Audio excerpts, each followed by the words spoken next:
খবরদার নিরাশ হবি না। লা তাইয়াসু মির রাউহিল্লাহ, যত অন্যায় হোক, যত পাপ হোক, যত গুনাহ হোক, জায়নামাজটা বিছিয়ে দেন, ওযু করে সিজদায় পড়ে চোখের পানি ছেড়ে দেন, ক্ষমা চান। ক্ষমার মতো ক্ষমা চাইলে জীবনের সব গুনাহ মাফ করে দিতে পারে কে? বিশ্বনবী বলেন আল্লাহর দয়ার কোনো সীমা নাই।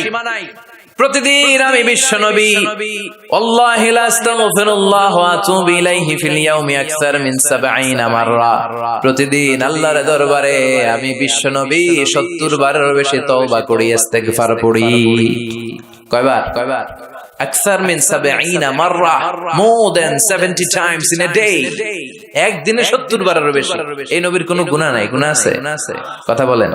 বিশ্বনবীর কোনো গুনাহ আছে?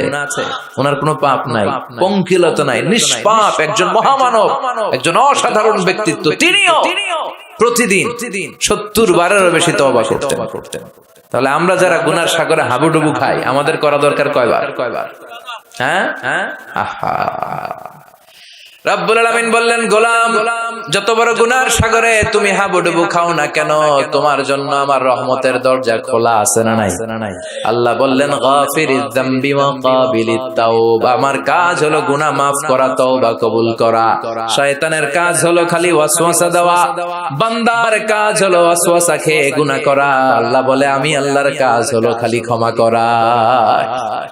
আল্লাহ বলেন, তোরা যদি পাপ না করতি আর আমার কাছে মাফ না চাইতি, তাহলে তোদেরকে ধ্বংস করে দিয়ে এমন এক জাতি আমি পৃথিবীর বুকে বানাতাম, পাঠাতাম, যারা সকালে পাপ করে দুপুরে মাফ চাইতো, দুপুরে পাপ করে রাতে মাফ চাইতো, আর আমি আল্লাহ ক্ষমা করে দিতাম। সুবহানাল্লাহ পড়ে।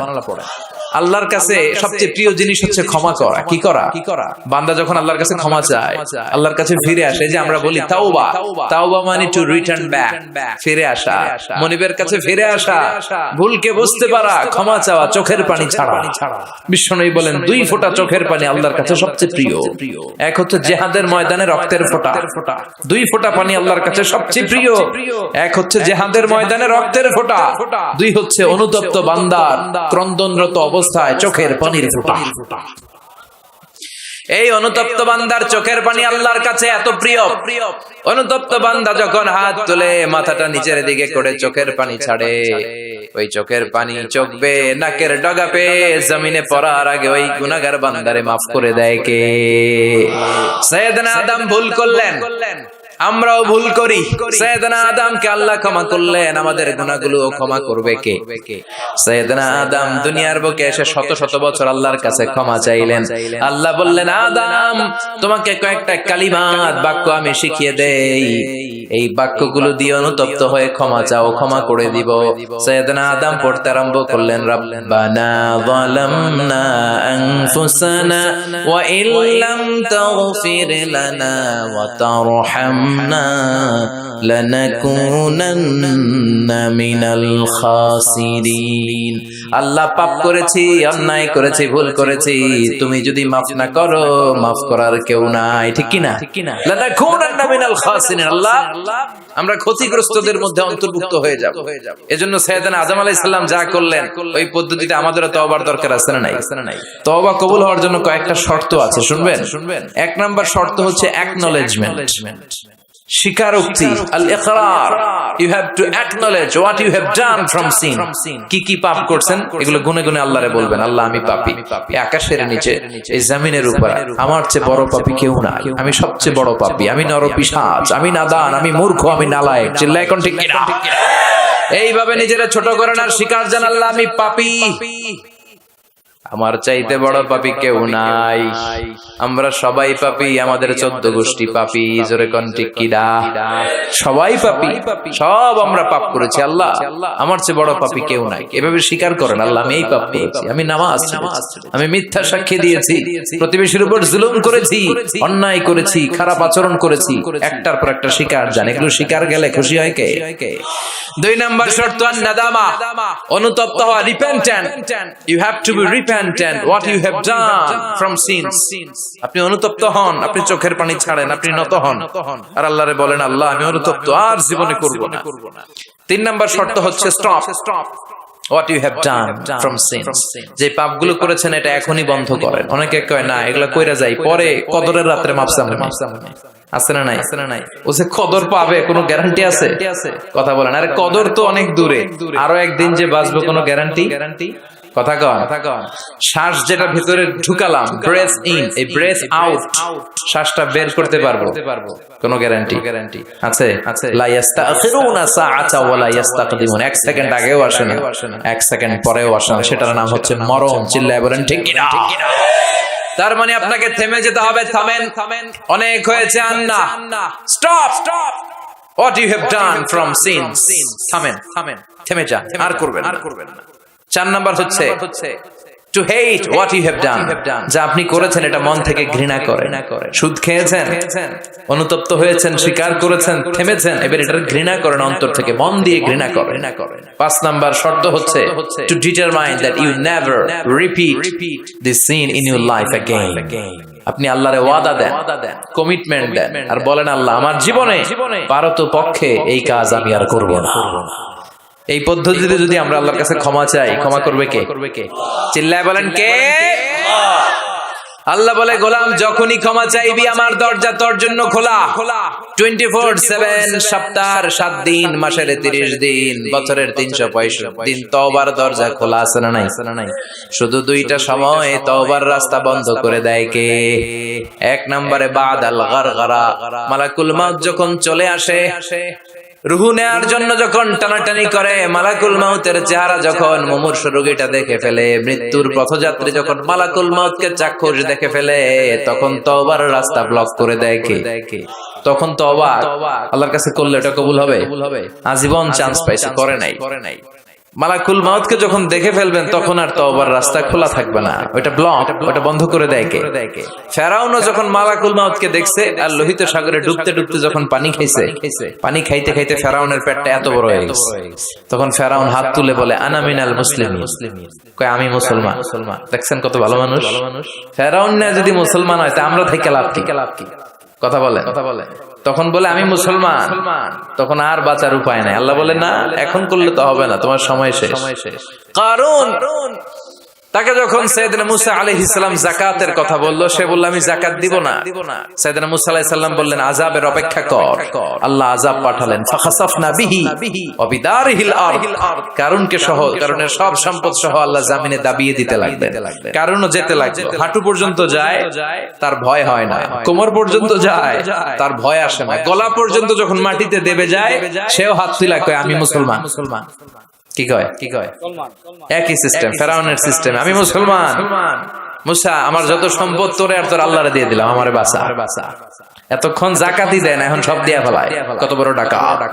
তার মানে একেবারে ফাইনাল স্টেজে যখন আপনি পৌঁছে যাবেন, তখন যদি আল্লাহর কাছে ক্ষমা চান কোনো লাভ হবে? কথা কন। এই মালাকুল মাউত আসার আগ পর্যন্ত যদি তওবা করতে পারেন, ওই তওবা কবুল করে নিবে কে? 2 নাম্বার যে সময়টাতে তওবা কবুল হয় না, ইনদামা তাতলু'উ শামসু মিন মাগরিবিহা, প্রতিদিন সকালবেলা পূর্ব দিক থেকে সূর্য ওঠে, পশ্চিম দিকে ডোবে। কিয়ামতের আগ দিয়ে সূর্য পূর্ব দিক থেকে না উঠে পশ্চিম দিক থেকে ওঠা শুরু করে দিবে। যেদিন সূর্য পশ্চিম দিক থেকে উঠবে, ওই দিন থেকে তওবার রাস্তা বন্ধ করে দিবে কে? এর আগ পর্যন্ত আল্লাহর কাছে যদি তওবা করি, ওই তওবা কবুল করবে কে? আল্লাহর উপর ভরসা আছে? হ্যাঁ, মৌলভী বাজারের ভাইয়েরা সব মৌলভী মানুষ। হ্যাঁ, আল্লাহর উপর ভরসা হয়, আল্লাহরে মায়া লাগে, আল্লাহরে ভালো লাগে, আল্লাহরে যে ভালো লাগে এটাও কইতে পারে না, কষ্ট হয়, জি হয় কইছে একজন। আল্লাহরে ভালো লাগে, ঠিক না? সবাই বলেন জি হয়। আল্লাহরে ভালো লাগে, জি হয়। তাহলে আল্লাহর একটা ডাক দেন, বলেন আল্লাহ। প্রাণ থেকে ডাক দেন, পড়েন আল্লাহ। হৃদয় থেকে ডাকেন, বলেন আল্লাহ। আল্লাহর সাথে যতক্ষণ বান্দার সম্পর্ক থাকবে, ততক্ষণ আল্লাহর পক্ষ থেকে স্পেশাল মার্সি, ব্লেসিংস, রহমত আছে না নাই? চিল্লায় বলেন আছে না নাই? আল্লাহ ডেকে বললেন গোলাম যখনই ডাকবি তখনই আমি সাড়া দেই। আল্লাহু আকবার। এমন এক আল্লাহ মাঝরাতে উঠে চোখের পানি ছেড়ে যদি আল্লাহরে ডাকেন, আল্লাহ আছে না নাই? আপনিও ঘুমান, আপনার আল্লাহও যদি ঘুমায়, তাহলে আপনি যখন ঘুম থেকে জেগে আল্লাহরে ডাকবেন, আল্লাহ ডাকে সাড়া দিতে পারবে না, ঠিক কিনা? কিন্তু এই জন্য আল্লাহ ঘুমায় না। আমরা ঘুমিয়ে পড়ি, আল্লাহ ঘুমায় না, কারণ উনি যদি ঘুমিয়ে যায়, আমার যদি ঘুম ভেঙে যায়, আমার কিছু লাগলে দিবে কে? উনি ছাড়া দেওয়ার কেউ নাই। সাইয়েদনা মুসা আলাইহিস সালাম আল্লাহর একবার প্রশ্ন করছেন, আল্লাহ আয়াগলিবুকান নাওমু, আপনার কি ঘুমে ধরে? সুবহানাল্লাহ কইবেন না? এই পৃথিবীতে মুসা আলাইহিস সালাম আল্লাহকে প্রায় এরকম অবাক করা প্রশ্ন করেছেন। আল্লাহকে জিজ্ঞেস করলেন, আল্লাহ সারাদিন আমি ছাগল চড়াই। মুসা আলাইহিস সালাম কি চড়াতেন? আপনারা ছাগল চড়াননি? হ্যাঁ, ছাগল চড়ান না? ছাগল চড়ানো সুন্নাহ, পারলে চড়াবেন। সহিহ বুখারীর বর্ণনা, মা মিন নাবিয়্যিন ইল্লা রাআল গানাম, এই পৃথিবীতে এমন কোন নবী নাই যে নবী ছাগল চড়ায় নাই। সুবহানাল্লাহ পড়েন। সাহাবারা বললেন, ইয়া রাসূলুল্লাহ, আপনিও ছাগল চড়িয়েছেন? বিষ্ণু বললেন, হ্যাঁ, আমিও তো মক্কার লোকদের ছাগল চড়িয়ে দিয়েছি অল্প কিছু পয়সার বিনিময়ে। আল্লাহু আকবার। সাইয়েদনা মুসা আলাইহিস সালাম বললেন, মাবুদ, সারাদিন ছাগল চড়িয়ে আমি ক্লান্ত হয়ে যাই, রাত্রিবেলা ঘুম আমার উপরে চেপে বসে। আপনি সারাদিন গোটা বিশ্বের সব ব্যবস্থাপনা সারার পরে রাত্রিবেলা আপনার ঘুম আসে কিনা? আয়াগলিবুকান নাওমু, উনি ভাবছে আমগো যেমনি ঘুম ধরে আল্লাহর ধরে টরে কিনা।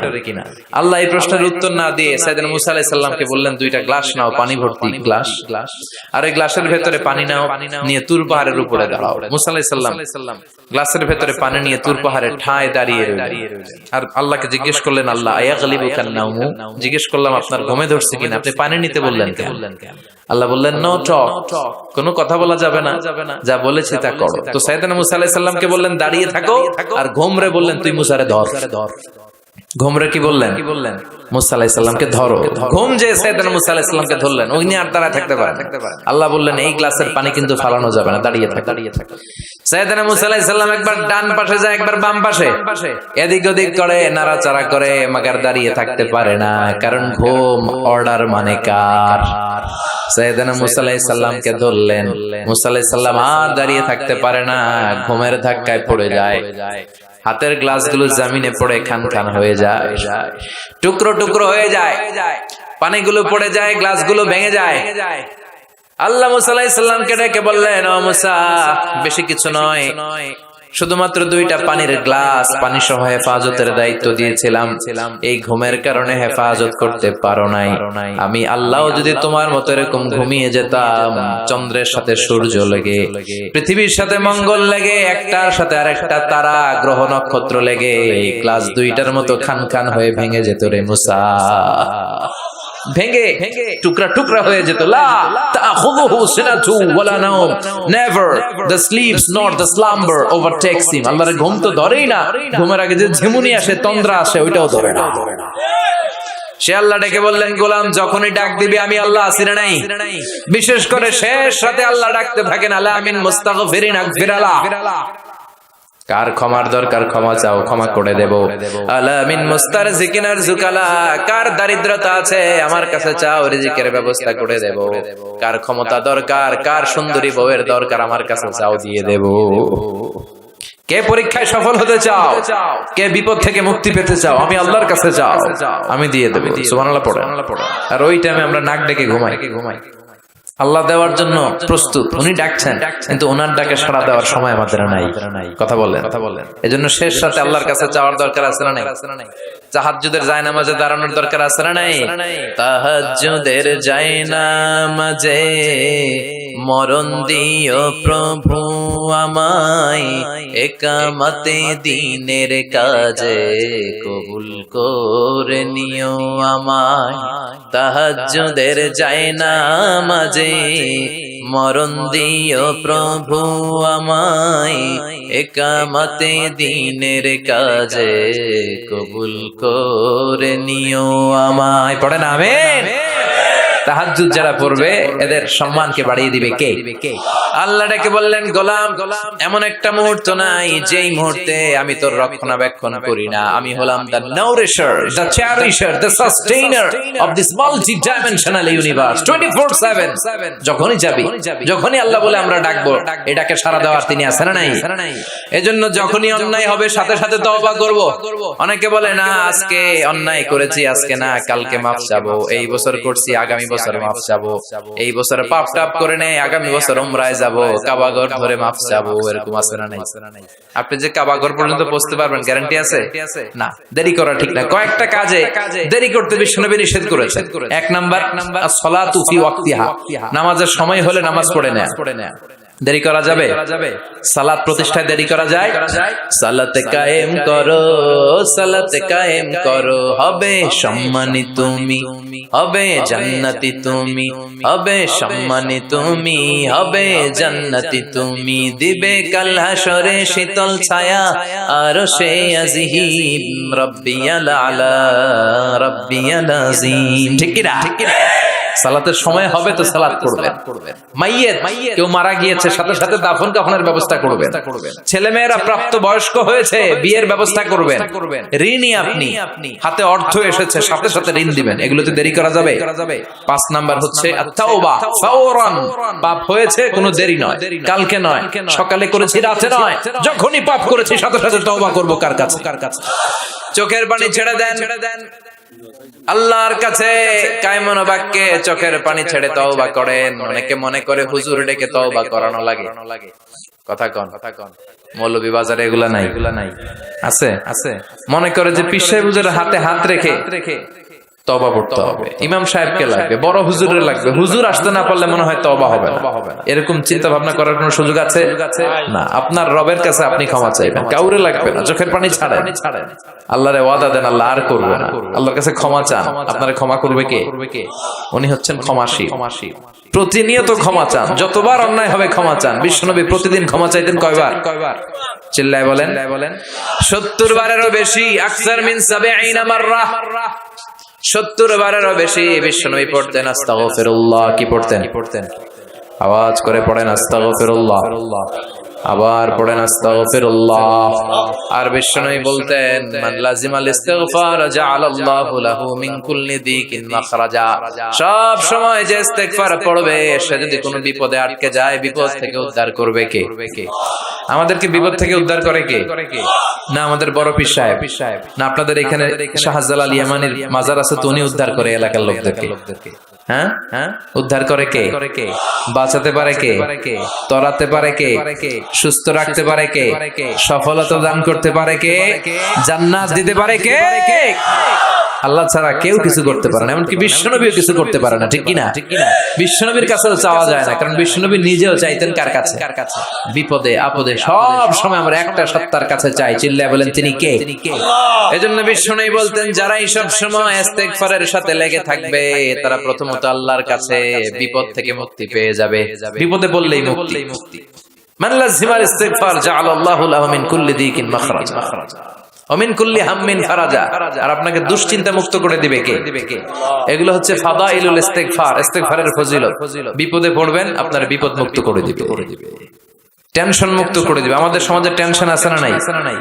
মৌলভী বাজারে মাশাআল্লাহ এগুলো নাই।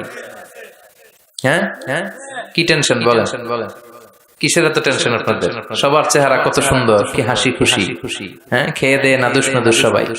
কিসের টেনশন বলেন? কিসের? জীবনের টেনশন, মরণের টেনশন, ক্যারিয়ারের টেনশন, বাড়ি ভাড়া, বিদ্যুৎ বিল, পুলিশের দৌড়ানি, র্যাবের দৌড়ানি, আছে না নাই? এই এলাকায় এগুলো নাই। তার মানে টেনশনের শেষ নাই। রাস্তায় বেরিয়েছে যে কোনো মুহূর্তে সড়ক দুর্ঘটনা আছে না নাই? যে কোনো মুহূর্তে চলে যেতে পারে। কে আগে যাবে কে পরে যাবে কোনো সিরিয়াল নাই। মুরব্বীরা বেঁচে থাকে, মাঝে মাঝে যুবকরা মরে যায়। হাসপাতালে রোগীগুলো বেঁচে থাকে, ডাক্তার মরে যায়। কথা কন নাকি মৌলভী বাজারে ডাক্তার মরে না? হ্যাঁ, এই এলাকার ডাক্তাররা মরে না? মরে। কে যে কখন চলে যাবে কোনো হদিস নাই। তো এই যে এত জীবনের টেনশনে অনেকে হার্ট অ্যাটাক করে। এই টেনশন মুক্ত করে দিবে কে? যদি সবসময় ইস্তিগফার পড়েন বিপদ মুক্ত করবে আল্লাহ, টেনশন মুক্ত করবে। ওয়ারযুকহু মিন হাইসু লা ইয়াহতাসিব, এমন জায়গা থেকে আল্লাহ রিজিকের ব্যবস্থা করে দিবেন যেটা আপনি কল্পনাও করতে পারেন নাই। সুবহানাল্লাহ পড়বেন না? আবার বিশ্বনবী বললেন সব সময় যারা ইস্তিগফার পড়বে আল্লাহর কোনো আযাব তাদের উপর আসবে না। সুবহানাল্লাহ পড়েন। আল্লাহর কোরআন সাক্ষী, আল্লাহ বললেন ওয়ামা কানাল্লাহু মুআযযিবাহুম ওয়া হুম ইস্তাগফিরুন।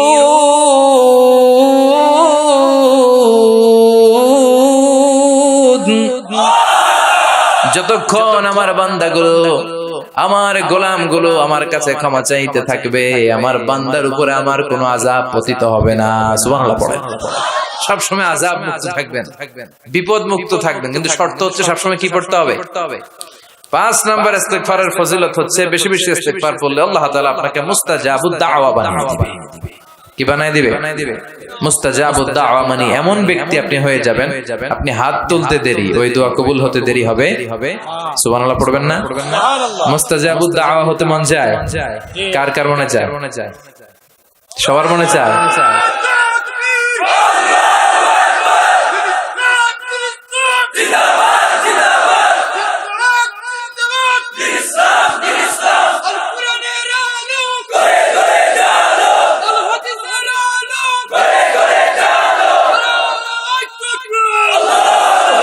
আল্লাহ আমাদের সবাইকে তুমি মুস্তাজাবুদ দাওয়া হিসেবে কবুল করো। আপনারা ইমাম আহমদ ইবনে হাম্বলের নাম শুনেছেন? অনেক বড় মুহাদ্দিস ছিলেন, হাম্বলি মাযহাবের অনেক বড় ইমাম। উনি একক হাদিসের গ্রন্থ হিসেবে পৃথিবীর সবচাইতে বড় হাদিসের কম্পাইলেশনটা নিজে করেছেন, মুসনাদ আহমদ ইবনে হাম্বল। 40,000-এর মতো হাদিস আছে ওই কিতাবে। তিনি তার শেষ জীবনটা সফর করে করে দেশ থেকে দেশান্তরে ছুটি বেরিয়েছেন। তিনি হাদিস সংগ্রহের কাজে এক সফরে বেরিয়েছেন, লম্বা সফরে, ওনার জীবনী থেকে নেয়া। ওই লম্বা সফরে প্রচন্ড শীতের রাতে উনি এক মসজিদে আটকেছেন। এত কুয়াশা, এত ঠান্ডা, এত স্নো পড়ছে। উনি ভাবলেন এক কাজ করি, এই মসজিদটাতে রাতে আমি ঘুমিয়ে পড়ি, ফজর বাদ আমি সফরে বেরোবো, আবার নতুন করে নতুন উদ্যমে হাদিস সংগ্রহের কাজে আমি বেরিয়ে পড়ব। কিন্তু মসজিদে শুয়ে উনি পড়লেন বিপাকে। মসজিদের দারোয়ান ওনারে মসজিদে থাকতে দেয় না। উনি বললেন, বাবা আমি ফজরের সালাতে এই মসজিদে পড়ব নিয়ত করেছি, আমি ফজরের মুসল্লি, রাতটা তুমি কাটাতে দাও, আমি সকাল হতে না হতেই চলে যাও। কিন্তু দারোয়ান তো থাকতে দেয় না, ছোটবান্দা। সে বললো বেরোন, মসজিদে থাকা যাবে না, বের হয়ে যায়। কারণ দারোয়ান চিনতে পারেনি যে উনি জগৎ বিখ্যাত মুহাদ্দিস, এত বড় আলেমে দ্বীন। দারোয়ান ওনাকে চিনেনি। উনি বাধ্য হলেন মসজিদ থেকে বেরোতে। মসজিদ থেকে বেরোয় হাঁটতে লাগলেন আর শীতে কাঁপতে লাগলেন। হঠাৎ দেখলেন একটা বাজার, আর ওই বাজারে খাব্বাস যুবক রুটি বিক্রেতা রুটি বানায়। কি বানায়?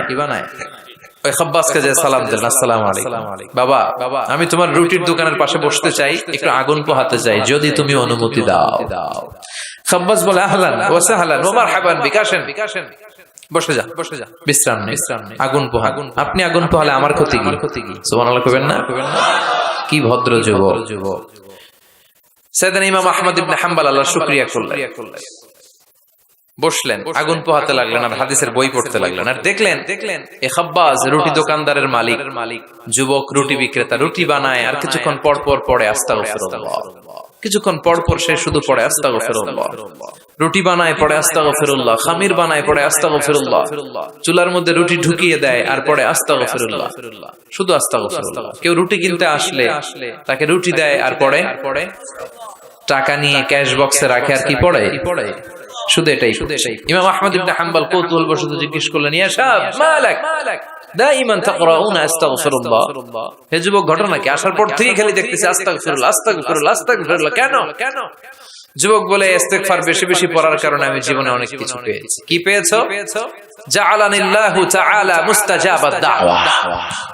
এই দোয়ার বরকতে আমার আল্লাহ আমারে মুস্তাজাবুদ দাওয়া বানিয়ে দিয়েছে। আমি যা চাই তাই পাই, যা দোয়া করি তাই কবুল। সুবহানাল্লাহ কইবেন না? ইমাম আহমদ ইবনে হাম্বল তো অবাক, বলে কি এই ছেলে, আমি এত বড় মুহাদ্দিস, আমিও তো মুস্তাজাবুদ দাওয়া নই, আমিও তো না, কি করে সে মুস্তাজাবুদ দাওয়া হলো? আরো কৌতূহল নিয়ে জিজ্ঞেস করলেন, আনতা মুস্তাজাবুদ দাওয়া, তুমি মুস্তাজাবুদ দাওয়া, ওয়া কাইফা যালিক, কিভাবে এটা সম্ভব, কেমন করে হলে? সব দোয়া তোমার কবুল হয়েছে? সে বলল, হ্যাঁ, আমি জীবনে যা চেয়েছি আমার সব দোয়া আল্লাহ কবুল করে নিয়েছে, তবে একটা দোয়া ছাড়া। কয়টা? কথা বলেন। এবার ওনার কৌতূহল আরো বেড়ে গেল। সব দোয়া কবুল হয়েছে, আবার একটা কবুল হয় না, এটা কেমন কথা? উনি কৌতূহল নিয়ে জিজ্ঞেস করলেন, ইয়া সাহেব, আইয়ু দুআইন যালিক, ওটা কোন দোয়া যে দোয়া এখনো তোমার কবুল হয় না? এবার যুবক বলতে আরম্ভ করলো, আমি জীবনে যত দোয়া করেছি প্রতিটা দোয়াই আল্লাহ কবুল করে নিয়েছে, একটা দোয়া ছাড়া সেটা আল্লাহ কবুল করে নাই। সেটা হচ্ছে আমি জীবনে আল্লাহর কাছে চেয়েছি, আল্লাহ শুনেছি এই জামানার সবচেয়ে বড় মুহাদ্দিস, ওনার নাম নাকি ইমাম আহমদ ইবনে হাম্বল, আমি যেন ওনাকে আমার দুটি নজর দিয়ে দেখে মরতে পারি, আল্লাহ তুমি কবুল করো। এই দোয়াটা আমি প্রতিদিন করি, কিন্তু আল্লাহ কবুল করে না, আমার এই দোয়াটা কবুল হয় নাই, বাকি সব দোয়া কবুল হয়েছে। ইমাম আহমদ ইবনে হাম্বল আর ধৈর্য ধারণ করতে পারলেন না, চোখের পানি ছেড়ে দিলেন। আর যুবককে বললেন, ইয়া সাহেব, তোমার এই দোয়াটাও কবুল হয়েছে, তোমার এই দোয়াটাও আল্লাহর কাছে কবুল হয়েছে। আনা আহমদ ইবনে হাম্বল, আমি সেই আহমদ ইবনে হাম্বল মুহাদ্দিসুদ দাহর, আমার সাথে দেখা করার জন্য আল্লাহ আমার দরবারে তোমারে পাঠায় নাই, আমারে তোমার দরবারে নিয়ে এসেছে। আমি আহমদ ইবনে হাম্বল মুহাদ্দিসুদ দাহর, এই যুগের সবচেয়ে বড় মুহাদ্দিস, আমি সেই ব্যক্তি। এবার যুবক আর ধৈর্য ধারণ করতে পারে না, চিৎকার দিয়ে আল্লাহর শুকর আদায় করে সাইয়েদনা ইমাম আহমদ ইবনে হাম্বলকে জড়িয়ে ধরে, হাতে হাত রেখে মুসাফা করে, কপালে চুমু খায় আর বলে, ইমাম আপনি ঠিকই বলেছেন, আজকের এই গভীর রজনীতে আমার এই দোয়াটাও আল্লাহ কবুল করে নিল। মুস্তাজাবুদ দাওয়া। সব সময় যদি এভাবে ইস্তেগফারের সাথে লেগে থাকা যায়, ইস্তেগফারের আমলটা যদি করা যায়, এখানকার যারা আছেন এদের মধ্যে অনেকে মুস্তাজাবুদ দাওয়া হয়ে যাবে। মুস্তাজাবুদ দাওয়ার কিছু শর্ত আছে, হালাল ঢুকাইতে হবে ভিতরে। কি ঢুকাইতে হবে? হারাম দিয়ে যদি লা ইয়াদখুলুল জান্নাতা জাসাদুন গুযিয়া বিহারাম, হারাম খেয়ে নাদুস নুদুস হয়ে পুষ্ট হয়ে যে দেহটা বড় হয়, ওই দেহ কশিন কালো জান্নাতে ঢুকবে না। ইন্নাল্লাহা তাইয়্যিব লা ইয়াকবালু ইল্লা তাইয়্যিবা, আমার আল্লাহ পবিত্র, আল্লাহ পবিত্র ছাড়া কোনো কিছু কবুল করে না। আপনি হারাম টাকা দিয়ে 10 কোটি টাকা দিয়ে মৌলভীবাজারের সবচাইতে আই ক্যাচিং একটা মসজিদ বানিয়েছেন, আল্লাহর কাছে এটার কোনো দাম নাই। কথা কন। আর আপনি মসজিদের নির্মাণ কাজে আপনার পকেটে টাকা নাই, বাজার করে যাচ্ছিলেন, 5 টাকার একটা খুচরা নোট দান করেছেন, এটার মর্যাদা আল্লাহর কাছে বেশি, কারণ এটা হালাল উপার্জন দিয়ে দান করেছেন। আর হারাম উপার্জন থেকে 10 কোটি টাকার মসজিদ বানালো আপনার আমলনামায় কিছুই যুক্ত হবে না। চিল্লায় এখন ঠিক কিনা? এজন্য সবসময় হালাল খাইতে রাজি আছেন তো প্রিয় ভাইয়েরা? খেয়াল রাখবেন, হালাল এটা বরকতময়, হালাল এটা কল্যাণকর, হালাল এটা পবিত্র, হালাল এটা স্বাস্থ্যকর, হালাল যেটা এটা পরিবেশ বান্ধব। সুবহানাল্লাহ পড়েন। এজন্য আমরা সব সময় জীবনের প্রতিটি অঙ্গনে হালাল মেইনটেইন করব। কি মেইনটেইন? আমরা এই হালাল হারামেও ভাগ করি। কি করি? অনেক লোক আছে, এই লোকেরা যদি আপনি শুকরের গোশত ভাইজা দেন, সরকারি চাকরিজীবী বাংলাদেশের মুসলমান ভাই, শুকরের গোশত খাবে? কথা কন। কেন খায় না? কারণ এটা যেই লোকটা হারাম হওয়ার কারণে শুকরের গোশত খায় না, ও কিন্তু টেবিলের নিচ দিয়ে ঠিকই হারাম ঘুষ লক্ষ লক্ষ টাকা রিসিভ করে। চিল্লায় এখন ঠিক কিনা? তার মানে হারামের মধ্যে ভাগ করে ফেলাইছি আমরা। সুবিধাজনক হারাম নেই, হারাম খাই, ওইটাতে আপত্তি নাই, কিন্তু যেটাতে অসুবিধা ওইটার সাথে আমরা নাই। চিল্লায় এখন ঠিক কিনা? খাওয়ার ক্ষেত্রে মুসলমানরা হালাল খুঁজে, হালাল ফুড খুঁজে, কিন্তু অর্থের ক্ষেত্রে হালালের বাস বিচার করে না। টেবিলের নিচ দিয়েও নেয়, উপর দিয়েও নেয়, আবার পারলে বন্দুক ঠেকাইয়াও নেয়। আছে না নাই? মৌলভীবাজারে মাশাআল্লাহ এগুলো নাই। কি আছে? আল্লাহ হেফাজত করো। তাহলে বুঝলাম হালালে বরকত, হারামে কোনো বরকত আছে? কথা বলেন। আচ্ছা আওয়াজ করে উত্তর দেন তো, গরুর গোশত খাওয়া হালাল না হারাম? কুকুর খাওয়া হারাম। গরু হালাল, কুকুর হারাম। আচ্ছা দেখেন, প্রতিদিন বাংলাদেশের বাজারগুলোতে, বিয়ের অনুষ্ঠানগুলোতে, যে কোনো অনুষ্ঠান হলে খাবার দাবারের জন্য গরুর গোশত জবাই হয় না কুকুর জবাই হয়? গরু জবাই হয়, কুকুর জবাই হয় না। কুকুর বেঁচে গেল আর গরু মরল, ঠিক কিনা? আচ্ছা, বছরে যে বাচ্চা দেয়, গাভী বাচ্চা দেয় বেশি না কুকুর বাচ্চা দেয় বেশি? গাভী বছরে দেয় কয়টা? কুকুর দেয় কয়টা? হ্যাঁ, 5টা 7টা। কোনো জন্ম নিয়ন্ত্রণ নাই তো ওদের। দাদা আসছে, দিচ্ছে আর। তো গরু আমরা খাইলাম বেশি, কুকুর খাইলাম না। গরু বাচ্চা দিলেও কম, কিন্তু কুকুর বাচ্চা দিলেও বেশি। এবার সারা বাংলাদেশের সবগুলো জেলাতে মিলিয়ে যদি আপনি হিসাব করেন, বলেন তো বাংলাদেশে গরু বেশি না কুকুর বেশি? কারণ কি? এটা হালাল। বরকত ঢুকাই দিছে কে? বরকত বিশ্বাস করেন? হ্যাঁ, মুসলমানরা বরকতে বিশ্বাস করে। 10 লক্ষ টাকা প্রতি মাসে ইনকাম, মাস শেষে কিচ্ছু থাকে না, আরো ঋণ। একটা হসপিটাল বিল পরিশোধ করতে লাগে 5 লাখ, আবার ব্যাংকের ঋণ আছে না নাই? আর রিক্সাওয়ালার পুরা মাসে ইনকাম 5,000। ওইটা দিয়া ছোট্ট একটা জায়গায় বাসা ভাড়া দেয়, ছেলে মেয়েদেরকে পড়ায়, হ্যাঁ, স্ত্রীকে এটা সেটা কিনে দেয়, আবার মাস শেষে 400-500 টাকা থাকে। ওর 5,000 থেকে থাকে 200-300 টাকা, আর 10 লাখ থেকে 1 টাকাও থাকে না, আরো ঋণ কাঁধে নিয়ে সে ঘুরে বেড়ায়। This is called বারাকা। এটাকে বারাকা বলে। জন্য বরকতে বিশ্বাস করতে হবে। অল্পে তুষ্ট